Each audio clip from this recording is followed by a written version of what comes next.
वफादारी का इंतजार ये कहानी जापान के एक कुत्ते हचिको की है। एक सच्ची, मशहूर और दिल छू लेने वाली हकीकत। 1920 की दहाई में टोक्यो यूनिवर्सिटी के एक प्रोफेसर हाई साब्रो ओनो रोज ट्रेन से आते जाते थे। उनका कुत्ता हचिको हर शाम रेलवे स्टेशन के बाहर खड़ा रहता, जैसे किसी अपने का इंतजार कर रहा हो। प्रोफेसर ट्रेन से उतरते, हचिको खुशी से दौड़कर उनके पास आता और दोनों साथ घर जाते। ये मामूल सालों तक चलता रहा। फिर एक दिन प्रोफेसर को अचानक दिल का दौरा पड़ा और वो कभी वापस न आए। लेकिन हचिको को किसी ने ये नहीं बताया। वो अगले दिन भी स्टेशन पहुंचा, उसी वक्त, उसी जगह। और फिर अगले दिन भी, अगले साल भी, 9 साल तक हर शाम वो उसी जगह बैठा रहता जहां वो अपने मालिक को आखिरी बार देखा करता था।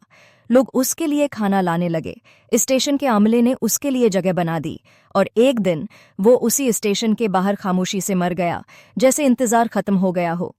आज भी जापान के शिबुया स्टेशन के बाहर हचिको का कांसी का मुजस्मा लगा है। लोग वहां फूल रखते हैं और अक्सर कहते हैं, सच्ची वफा कभी मर नहीं जाती, वो सिर्फ वक्त की कहानी बन जाती है।